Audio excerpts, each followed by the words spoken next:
Imagine working in healthcare in February or March 2020, and the world changes all at once, directly impacting your profession.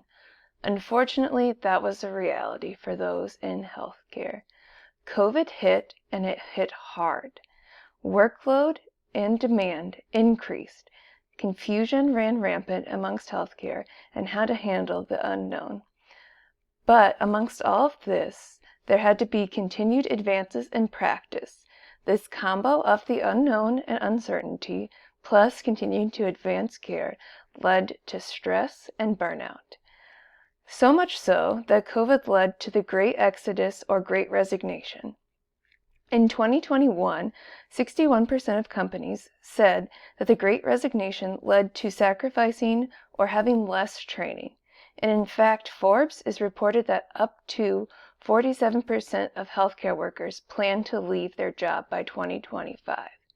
This results in increased stress amongst those the healthcare workers that are still there. So less staff have to continue to do the job of what had been plenty. Designers and learners need to come together. Instructional designers should focus on reskilling to build resilience amongst not only the workers, but to keep the organization moving forward and meeting problems while meeting the employees where they want to go. Through reskilling, by flexibility, speed, and collaboration, you can increase resilience. One example in healthcare is that in pharmacy, people have been taught who are not traditionally in sterile compounding areas how to more appropriately compound or relearn this skill is one example of how it's been done. Additionally, pharmacists have had to be trained on how to be technicians. During this time, there's also been a pharmacy technician shortage, and the pharmacy technician job as well as the compounding are essential to continuing to meet the needs of the patients and the organizations. However, this isn't always fulfilling, and instructional designers should keep this in mind. But something that might be is relearning how to respond to codes. This can increase satisfaction and increase motivation of the learners and employees as they flex lateral skills and learn new ones. But this cannot be accomplished by traditional learning methods. Likely, we're not going to sit in a room like we would for CE presentations, staring at a screen and discussing all of these matters. But we do want to increase engagement and get feedback from our in-learners when we're thinking about reskilling these things. Also, online modules, while fast and efficient, may not be the most beneficial for reskilling purposes.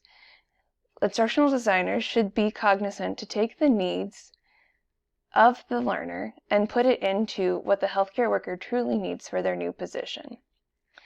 Thus, our traditional methods, even within our department, of teaching on whiteboards or teaching in a group may not be effective, and instructional designers can step in and collaborate with healthcare professionals to meet them where they are with what they have and how they can build those lateral transitions. Additionally, simulation is used frequently in healthcare, but may not be the most beneficial for reskilling purposes, as this takes an advanced time and resources. But with reskilling, we need to focus on transitioning quickly to maintain an organization's needs and that of the employee. Thus, instructional designers can take a clue from our friends in the therapies, such as physical therapists and occupational therapists, who find creative ways to use everyday objects to help patients regain their skills and strengths and build upon an excellent foundation. That's similarly the concept to reskilling. Emergency department pharmacists are an excellent example of pivoting and showing instructional designers what a pharmacist can do. Not only do they have medication knowledge, but they can help in emergency situations, pull medications, hook up IVs, and help be an integral part of the team, showing different ways that a pharmacist can be used.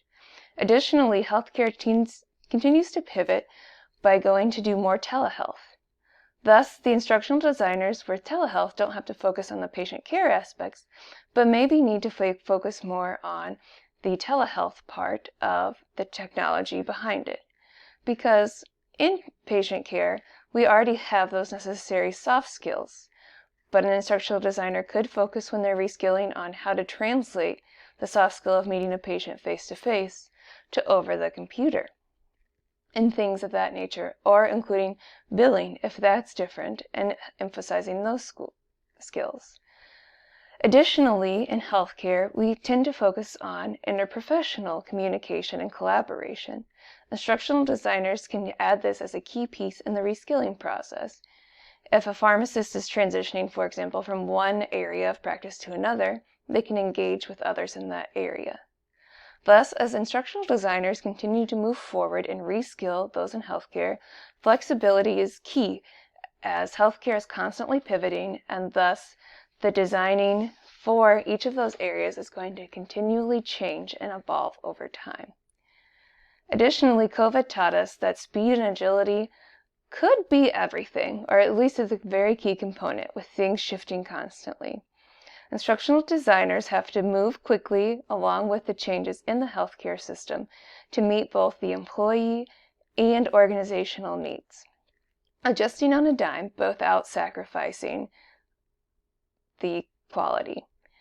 And finally, as mentioned, collaboration is a key in patient care and healthcare overall. Instructional designers can be a key component of the team by collaborating with subject matter experts and the departments that they're working with to meet everybody's needs and provide successful for the patient, the healthcare provider, and the organization.